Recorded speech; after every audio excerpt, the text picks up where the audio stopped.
ವಿಶ್ವವಿಖ್ಯಾತ ಮೈಸೂರು ದಸರಾ ಉದ್ಘಾಟನೆಗೆ ಕ್ಷಣಗಣನೆ ಆರಂಭ ಆಗಿದೆ. ಈ ಬಾರಿಯ ಮೈಸೂರು ದಸರಾಗೆ ಮೈಸೂರು ಮಧುವಣಗಿತ್ತಿಯಂತೆ ಸಿಂಗಾರಗೊಂಡಿರುವಂಥದ್ದು. ಅಕ್ಷರಶಃ ಸ್ವರ್ಗದಂತೆ ಕಾಣ್ತಾ ಇದೆ ಮೈಸೂರು ನಗರ. ಇದಕ್ಕೆ ಕಾರಣ ಇವತ್ತಿನಿಂದ ಆರಂಭವಾಗ್ತಾ ಇರುವ ವಿಶ್ವವಿಖ್ಯಾತ ನಾಡಹಬ್ಬ ಮೈಸೂರು ದಸರಾ ಮಹೋತ್ಸವ. ಈ ದಸರಾ ಕಾರ್ಯಕ್ರಮಕ್ಕೆ ಸಾಹಿತಿ ಹಂಪ ನಾಗರಾಜಯ್ಯ ಅವರು ಚಾಲನೆಯನ್ನು ಕೊಡಲಿದ್ದಾರೆ. ಇವತ್ತು ಬೆಳಗ್ಗೆ ಬ್ರಾಹ್ಮಿ ಮುಹೂರ್ತದಲ್ಲಿ ತಾಯಿ ಚಾಮುಂಡೇಶ್ವರಿಗೆ ವಿವಿಧ ಅಭಿಷೇಕಗಳನ್ನು ಮಾಡಿ ಬಳಿಕ ವಿಶೇಷ ಅಲಂಕಾರವನ್ನು ಮಾಡಿ ನಂತರ ಪೂಜಾ ಕೈಂಕರ್ಯಗಳನ್ನು ಮಾಡಲಾಗುತ್ತೆ. ಈ ಮೂಲಕ ಚಾಮುಂಡಿ ತಾಯಿಯ ಸನ್ನಿಧಿಯಲ್ಲಿ ದಸರಾದ ಧಾರ್ಮಿಕ ಕಾರ್ಯಕ್ರಮಗಳು ಆರಂಭವಾಗುತ್ತೆ. ಈ ಕುರಿತು ಚಾಮುಂಡಿ ಬೆಟ್ಟದ ಪ್ರಧಾನ ಅರ್ಚಕರಾದ ಶಶಿಶೇಖರ ದೀಕ್ಷಿತ್ ಅವರು ಪಬ್ಲಿಕ್ ಟಿವಿ ಜೊತೆಗೆ ಮಾತನಾಡಿದ್ದಾರೆ. ಏನೇನಾಗುತ್ತೆ ಇವತ್ತು, 9 ದಿನಗಳ ಕಾಲ ಪೂಜಾ ಕೈಂಕರ್ಯಗಳು ಹೇಗಿರುತ್ತೆ ಎಲ್ಲದರ ಬಗ್ಗೆಯೂ ಕೂಡ ತಿಳಿಸ್ಕೊಟ್ಟಿದ್ದಾರೆ. ಬನ್ನಿ ನೋಡ್ಕೊಂಡು ಬರೋಣ. 10 ದಿನಗಳ ಕಾಲ ಮೈಸೂರಿನಲ್ಲಿ ದಸರೆಯ ಸಂಭ್ರಮ ಮನೆ ಮಾಡಲಿದೆ. ಇವತ್ತು ದಸರೆಗೆ ವಿದ್ಯುಕ್ತ ಚಾಲನೆ ದೊರೆಯಲಿದೆ. ಈ ಬಗ್ಗೆ ಮಾತನಾಡಕ್ಕೆ ನಮ್ಮ ಜೊತೆ ಚಾಮುಂಡೇಶ್ವರಿ ದೇವಸ್ಥಾನದ ಪ್ರಧಾನ ಅರ್ಚಕರಾದಂತಹ ಶಶಿಶೇಖರ್ ದೀಕ್ಷಿತ್ ಅವರು ನೋಡ್ತಿದ್ದಾರೆ. ಸರ್, ಇವತ್ತಿನಿಂದ ದಸರಾ ಸಂಭ್ರಮ ಮೈಸೂರಿನಲ್ಲಿ ಮನೆ ಮಾಡಲಿದೆ. ವೀಕ್ಷಕರಿಗೆಲ್ಲ ಏನು ಹೇಳಕ್ಕೆ ಇಷ್ಟಪಡ್ತೀರಾ? ಸಮಸ್ತ ವೀಕ್ಷಕರಿಗೆ ನಾಡ ಹಬ್ಬದ ಶುಭಾಶಯಗಳು ಹಾಗೂ ನವರಾತ್ರಿ ಹಬ್ಬದ ಶುಭಾಶಯಗಳು ಹೇಳಕ್ಕೆ ಇಷ್ಟಪಡ್ತೀನಿ. ನವರಾತ್ರಿ ಅಂತಕ್ಕಂಥದ್ದು ಭಾಳ ವಿಶೇಷವಾದ ಸಂದರ್ಭ. ನವರಾತ್ರಿನಲ್ಲಿ 9 ದಿನಗಳ ಕಾಲ ಪೂಜೆ ಮಾಡ್ತಕ್ಕಂಥದ್ದು ವಿಶೇಷವಾಗಿರ್ತಕ್ಕಂಥದ್ದು. ಆಗ ನಾಡಿನ ದೇವತೆ ಹಾಗೂ ಚಾಮುಂಡಿ ಬೆಟ್ಟ ಹಾಗೂ ಅರಮನೆಯಲ್ಲಿ ನಡೀತಕ್ಕಂಥದ್ದು ವಿಶೇಷ ಸಂದರ್ಭಗಳು ಅಂತ ಹೇಳಕ್ಕೆ ಇಷ್ಟಪಡ್ತೀನಿ.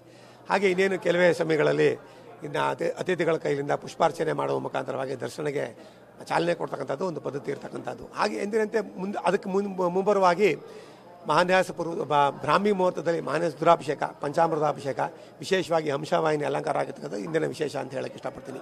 ಇದಾದ ನಂತರದಲ್ಲಿ ನವರಾತ್ರಿ ಅಂತಕ್ಕಂಥದ್ದು ಭಾಳ ವಿಶೇಷವಾಗಿರ್ತಕ್ಕಂಥದ್ದು. ನವರಾತ್ರಿನಲ್ಲಿ 4 ನವರಾತ್ರಿ ಬರ್ತದೆ. ಚೈತ್ರ ಮಾಸದಲ್ಲಿ ಬರ್ತಕ್ಕಂಥದ್ದು ವಸಂತ ನವರಾತ್ರಿ, ಹಾಗೂ ಆಷಾಢ ಮಾಸದಲ್ಲಿ ಬರ್ತಕ್ಕಂಥದ್ದು ಗ್ರೀಷ್ಮ ನವರಾತ್ರಿ, ಶರತ್ಕಾಲದಲ್ಲಿ ಬರ್ತಕ್ಕಂಥ ಶರನ್ನವರಾತ್ರಿ, ಮಾಘ ಮಾಸದಲ್ಲಿ ಬರ್ತಕ್ಕಂಥ ಮಾಘ ನವರಾತ್ರಿ ಅಂತ ಹೇಳ್ತೀವಿ.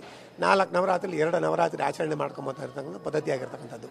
ಈ ನವರಾತ್ರಿ ಸಂದರ್ಭದಲ್ಲಿ ಸಾಮಾನ್ಯವಾಗಿ ಮನೆಗಳಲ್ಲಿ ಹಾಗೂ ದೇವಾಲಯಗಳಲ್ಲಿ ಕಳಶ ಇಟ್ಟು ಪೂಜೆ ಮಾಡ್ತಕ್ಕಂಥದ್ದು, ಯಂತ್ರ ಪೂಜೆ ಮಾಡ್ತಕ್ಕಂಥದ್ದು, ಹಾಗೆ ಮನೆಗಳಲ್ಲಿ ಗೊಂಬೆ ಇಟ್ಟು ಪೂಜೆ ಮಾಡ್ತಕ್ಕಂಥದ್ದು ಒಂದು ಪ್ರತೀತಿ ಬಂದಿರತಕ್ಕಂಥದ್ದು. ಸಣ್ಣ ಮಕ್ಕಳ ಕೈಯಲ್ಲಿ ಪೂಜೆ ಮಾಡ್ತಕ್ಕಂಥದ್ದು, ಆಮೇಲೆ ಸಾಯಂಕಾಲದ ಆರತಿ ಮಾಡ್ತಕ್ಕಂಥದ್ದು ವಿಶೇಷವಾಗಿರ್ತಕ್ಕಂಥದ್ದು. ನವರಾತ್ರಿ ಅಂದರೆ 9 ದಿನಗಳ ಕಾಲ ಪೂಜೆ ಮಾಡ್ತಕ್ಕಂಥದ್ದು.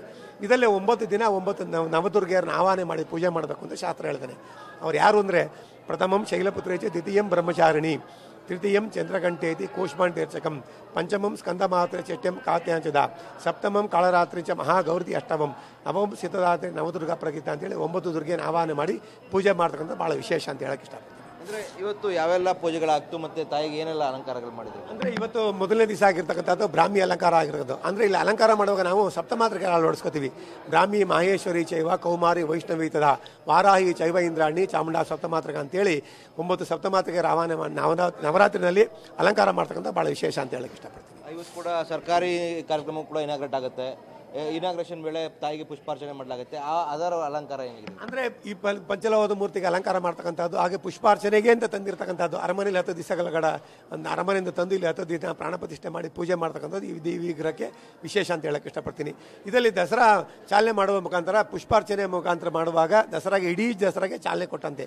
ಅಂದರೆ ಅಮ್ಮನವ್ರಿಗೆ ಪುಷ್ಪಾರ್ಚನೆ ಮಾಡುವ ಮುಖಾಂತರವಾಗಿ ದಸರಾ ಚಾಲನೆ ಕೊಟ್ಟಂತೆ ಅಂತೇಳಿ ನಾಡಿನ ದೇವತೆಯಲ್ಲಿ ಬಂದಿರತಕ್ಕಂಥ ಪದ್ಧತಿ ಇರ್ತದೆ. ಇನ್ನೊಂದು ಕಡೆ ಅರಮನೆಯಲ್ಲೂ ಕೂಡ ಈಗ ದಸರಾ ಸಂಭ್ರಮ ಮನೆ ಮಾಡಿದ್ದೆ. ಅಲ್ಲೆಲ್ಲ ಏನೆಲ್ಲ ಆಚರಣೆಗಳಿದೆ ಇವತ್ತು ಅಂತೇಳಿ? ಅಂದರೆ ಈ ಆಚರಣೆ ಅಂತಂದರೆ ಅಲ್ಲಿ ಮಹಾರಾಜರು ದರ್ಬಾರ್ ಮಾಡ್ತಾರೆ, ಇಲ್ಲಿ ಚಾಮುಂಡೇಶ್ವರಿಗೆ ದರ್ಬಾರ್ ಮಾಡ್ತೀವಿ. ಅಲ್ಲೂ ಅವರು ಎಂದಿನಂತೆ ಬ್ರಾಹ್ಮಿ ಮುಹೂರ್ತದಲ್ಲಿ ಎಲ್ಲ ಕೈಂಕರ್ಯಗಳ ಅಭ್ಯಂಜನ ಸ್ನಾನದಿಂದ ಹಿಡಿದು ಶಾಸ್ತ್ರೋಕ್ತವಾಗಿ ಕಂಕಣ ಕಟ್ಟೋದು, ಪೂಜೆ ಮಾಡ್ತಕ್ಕಂಥ ಅಲ್ಲೇನು ವಿಶೇಷವಾಗಿರ್ತಕ್ಕಂಥದ್ದು. ಅದೇ ರೀತಿ ನವರಾತ್ರಿ 9 ದಿನ ಕಳಶ ಪೂಜೆ ಮಾಡ್ತಕ್ಕಂಥದ್ದು, ಯಂತ್ರ ಪೂಜೆ ಮಾಡ್ತಕ್ಕಂಥದ್ದು ಇಲ್ಲಿನ ಒಂದು ಪದ್ಧತಿ. ಅಲ್ಲಿ ಮಹಾರಾಜರು ಸಿಂಹಾಸನಕ್ಕೂ ದರ್ಬಾರ್ ಮಾಡ್ತಾನೆ. ಇಲ್ಲಿ ದರ್ಬಾರ್ ಮಂಟಪಾನೆ ಅಂತಿದೆ, ಅಲ್ಲೋಗಿ ನಾವು ದರ್ಬಾರ್ ಉತ್ಸವ ಮಾಡ್ತಕ್ಕಂಥದ್ದು ಇಲ್ಲಿನ ವಿಶೇಷ. ಇದು ಅವಿನಾಭಾವ ಸಂಬಂಧ ಇರ್ತಕ್ಕಂಥದ್ದು ಚಾಮುಂಡಿ ಬೆಟ್ಟ ಅಂತ ಹೇಳಿ ಇಷ್ಟಪಡ್ತೀನಿ. ಇಷ್ಟು ಶಶಿಶೇಖರ್ ದೀಕ್ಷಿತ್ ಅವರ ಮಾತಾಡಿದ್ರು. ಕ್ಯಾಮ್ರಾ ಪರ್ಸನ್ ನಿತಿನ್ ಜೊತೆ ರೋಹಿತ್ ದೇವರಹಳ್ಳಿ, ಪಬ್ಲಿಕ್ ಟಿವಿ, ಮೈಸೂರು.